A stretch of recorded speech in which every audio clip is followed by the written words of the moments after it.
Почнуваме со урбани вести на Прва Скопска. Добро дојдовте.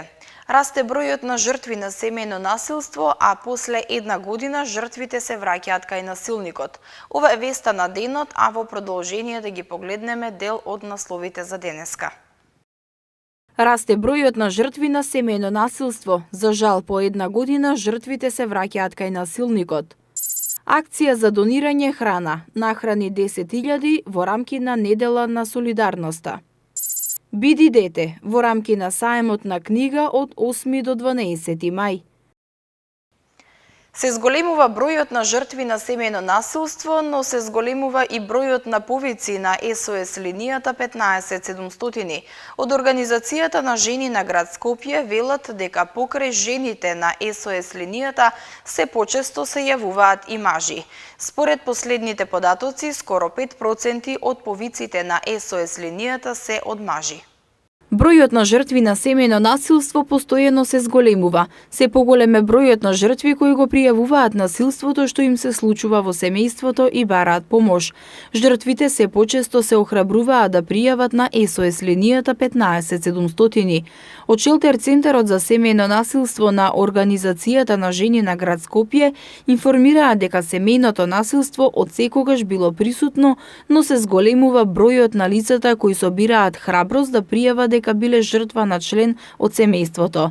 Од повиците кои ги добиваат на СОС линијата, најчестите жртви понатаму се жените кои претрпеле насилство. Оваа линија функционира 25 години и се јавуваат жени од сите слоеви на општеството. По добиениот повик на СОС линијата следува постапката за згрижување на жртвата. Нена Смилевска, која е координаторка на Шелтер Центарот за семејно насилство при Организацијата на жени на град Скопје, вели дека појавувањето на СОС линијата тие ја спроведуваат постапката за згрижување на жртвата да и пружа целосна помош. Сознатијата кои ги имаме од земите на Европска унија иде тука од 3 до 4 жени се жртви на семејно насилство. Навистина е тој голем процент. Меѓутоа се прават напори колку што е можно овој процент да го намалиме. И од страна на државните институции, од страна на невладиниот сектор се прават големи напори за да можеме што подобро да ги ублажиме и ситуацијата кога жртвата ќе се најде во акутна фаза на семејно насилство. Најприродно некако да уз линијата постои шелтер. Шелтер кој во дадената ситуација, кога е акутно насилството, кога жената нема каде да оди, а да не остане на улица, го отворивме овој шелтер кој почетокот го нарекувавме транзитна женска куќа, сигурна женска куќа, но таму згрижувањето беше краткорочно. Бидејќи немавме финансиски средства, таму жртвите се згрижуваат од 1 до 3 дена, на максимум 5. Сега, веќе со 2015 година, направени се минимум стандарди за Истанбулската конвенција кои треба да постојат во еден шелтер. Што све треба да пружи еден шелтер при згрижување? За жал, по престојот во Шелтер Центарот, жртвите кои не успеале да се интегрираат во општеството и да најдат работа и сместување, се приморани да се вратат кај насилникот, пошто голготата најчесто е уште потешка.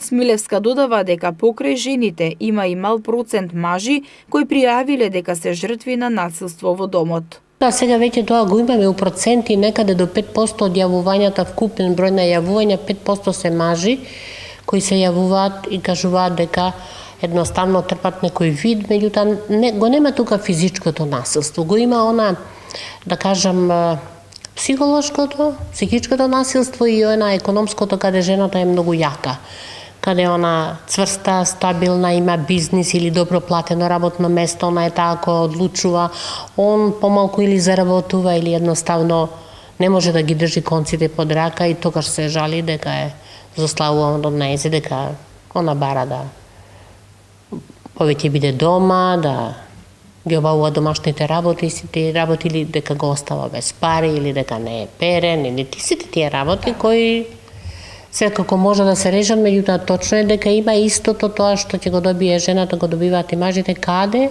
би можеле да побараат помош и да поразговараат.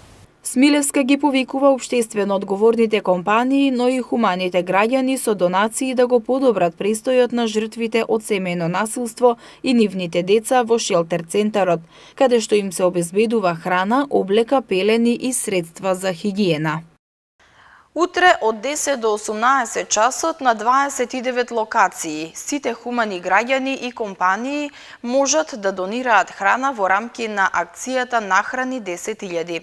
Оваа акција ќе се одржи во рамки на неделата на солидарност на Црвениот крст, која има за цел да ги поттикне граѓаните да донираат храна и да го подигнат нивното ниво на солидарност кон тие што немаат. Според последните податоци со кои располага Црвениот крст, во нашата држава 22,2% од населението е сиромашно. Сите хумани граѓани и компании може да донираат храна во рамки на акцијата Нахрани 10.000, што ќе се одржи утре во рамки на неделата на солидарност на Црвениот крст од 10 до 18 часот на 29 локации во Скопје, Битола, Куманово, Прилеп, Струмица, Радови, Шкочани, Виница, Гостивар и Гевгелија. Целта е да се поттикнат граѓаните да донираат храна и да го подигнат нивното ниво на солидарност кон тие што немаат. Над 450.000 граѓани во Македонија имаат проблем да ги обезбедат сите оброци во текот на денот. На овие 29 локации, граѓаните ќе може да донираат храна која ќе биде со подолг рок на траење. Храната ќе биде ставена во пакети кои ќе бидат дистрибуирани до различни категории на социјално загрозени граѓани, информираат од мрежата Сите Сити.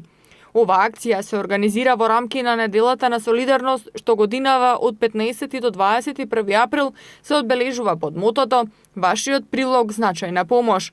Социјални групи, семејства кои живеат во рурални подрачја и се од социјално ранливи категории. Во рамките на неделата на солидарност, граѓаните може да донираат храна, облека, обувки, средства за хигиена, како и парични средства.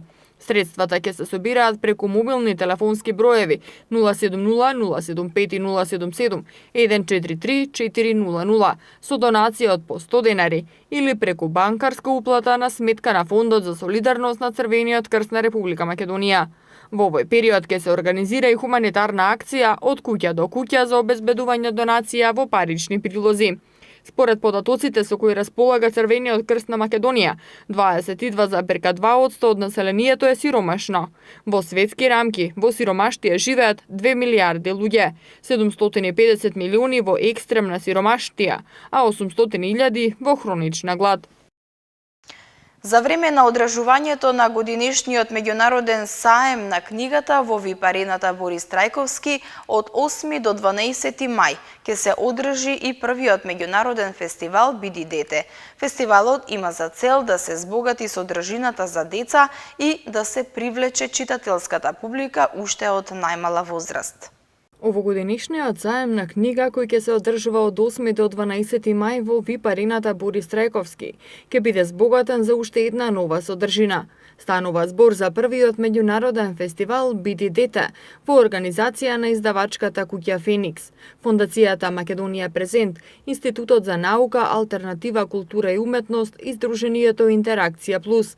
На овој фестивал рамноправно ќе учествуваат и децата и возрастните, а за таа цел се распишани два конкурса за најдобра ликовна творба и најдобра литературна творба на тема Биди дете. Конкурсот е отворен и ќе трае до 30 април, а литературните и ликовните творби треба да се достават до издавачката куќа Феникс.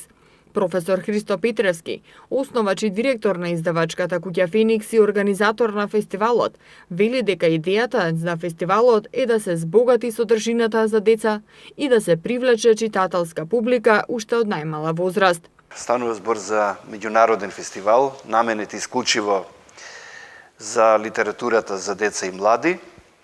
Се разбира дека тука ќе ги има децата, но тука ќе бидат и возрастните. Сметаме дека подолго време на Македонија и недостасуваше еден ваков фестивал.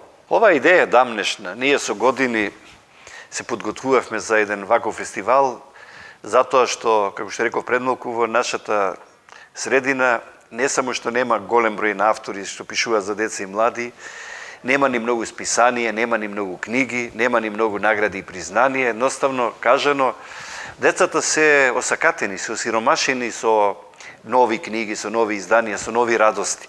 И токму затоа сакавме да направиме еден фестивал кој што барем неколку дена ќе донесе нешто ново.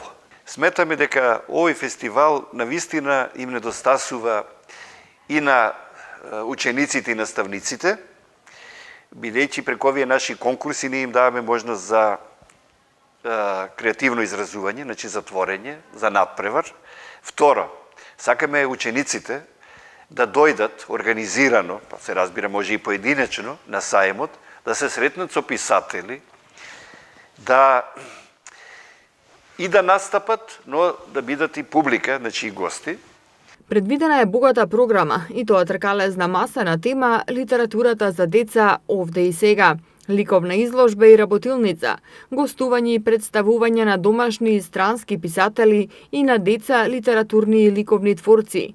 Надпревар во рецитирање поезија за деца од Ванчо Николаски, Васил Куновски и Видое Подгорец. Доделување на меѓународните награди, Големиот принц и Ана Франк, средба и представување на илустраторот за изданија за деца и млади Миле Топус, прогласување на најдобрите ученици читатели, прогласување на авторите на најдобрите есеи на тема писателите и книгите што најмногу ги сакам, промоција на книгата Кога големите беа мали и на изданијата Чекор по чекор до правилен говор и како до правилно, брзо и лесно учење низ игра. На 17 април ролер трка 2019 во Скопје. Од ноќеска на полноќ големо поскапување на горивата. Дури 63% од возачите користеле мобилен телефон додека возеле. На 17 април в среда ќе се одржи ролер трка 2019, наречена Возиме кон иднината, во организација на Детскиот културен центар Карпош. На ролеријадата ќе учествуваат училиштата од градот и околината, а се очекува да има над 700 учесници. Детскиот културен центар Карпош годинава по 8 пат ќе организира ролер трка 2019, наречена Возиме кон иднината, а ќе учествуваат училиштата од градот и околината. Како што информираат од ДКЦ Карпош, целта на оваа рекреативна масовна акција е развивање на спортскиот дух на нашите најмлади, како и создавање навики за спортување. Со мислата во здраво тело, здрав дух, сакаме да ги анимираме нашите најмлади да ги засакаат ролерите и да го развијат духот на масовна дружба. Со унапредувањето на ролер спортот, градот се збогати со уште една масовна манифестација која има тенденција да прерасне во традиционална и од година во година е се помасовна, стои во соопштението од ДКЦ Карпош. Во манифестацијата Возиме кон иднината, минатата година учествуваа околу 700 ученици, а годинава се очекува бројката да биде поголема. Учесници се деца од 30 и повеќе основни училишта од градот и околината. На ролеријадата ќе бидат доделени по 3 награди за најуспешните учесници во машка и женска категорија. Манифестацијата ќе се организира на 17 април со почеток во 12 часот. Стартната позиција ќе биде на булевар Илинден од пред фонтаната на Градски парк и се движи до клучката на булевар Илинден со улица Никола Тесла, односно пред јавното предпријатие Паркови зеленило и назад до целта. Од ноќеска на полноќ бензините и дизел горивото ќе се продаваат по нова зголемена цена. За 2,5 до 3 денари се зголемува цената на бензините, а за 1,5 денари се зголемува цената на дизелот. Малопродажните цени на бензините од ноќеска се зголемуваат за 2,5 до 3 денари, а на дизелот за денари и половина, одлучи денеска Регулаторната комисија за енергетика.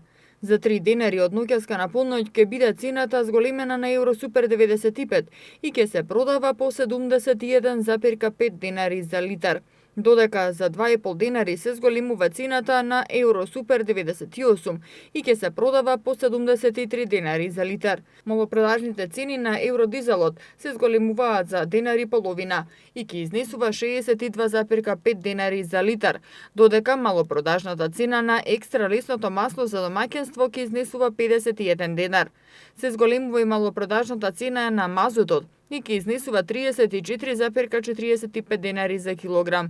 Просечната цена на суровата нафта на светскиот пазар во изминатиот 14-дневен период изнесуваше 70,422 долари за барел, додека курсот на денарот во однос на доларот изнесуваше 54,67 денари. На скопските улици секојдневно се случуваат сообраќајни незгоди кои во последно време се со фатални последици и за жал секогаш настануваат поради невнимание или непочитување на правилата за возење.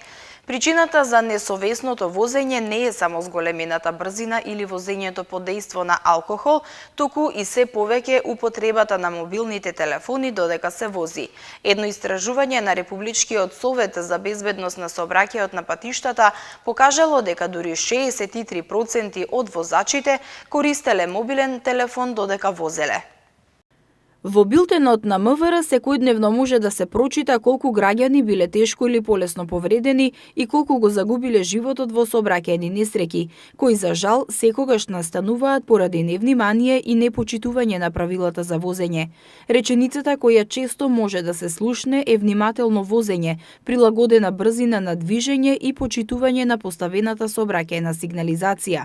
Но ова ретко кој го почитува и ретко кој го разбира значењето на оваа реченица.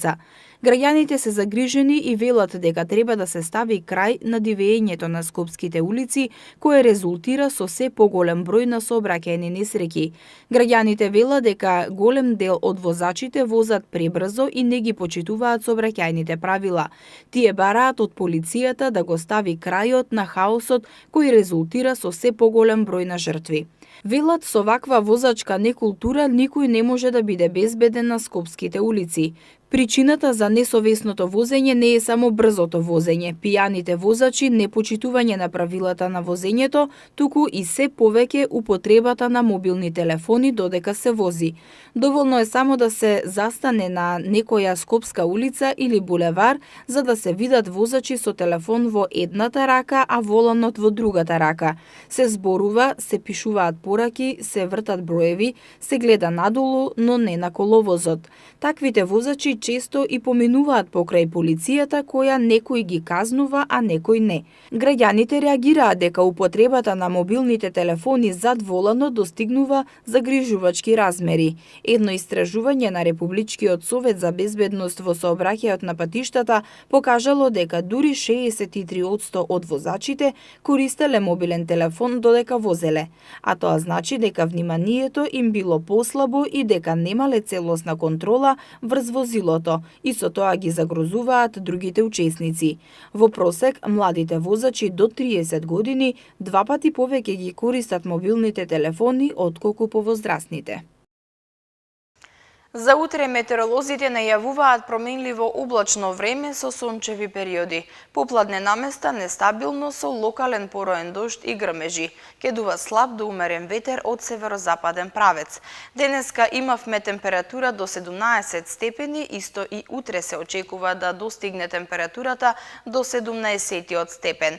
В среда ќе имаме температура од 4 до 19 степени, четврток од 2 до 19 и петок од 7 до 23 степени. Почитувани гледачи, со временската прогноза го завршуваме ова издание на Урбаните вести. Ви благодарам што бевте со нас. Повеќе наслови можете да прочитате на нашата веб страна mtm.mk и на социјалните мрежи Facebook и Twitter. Довидување.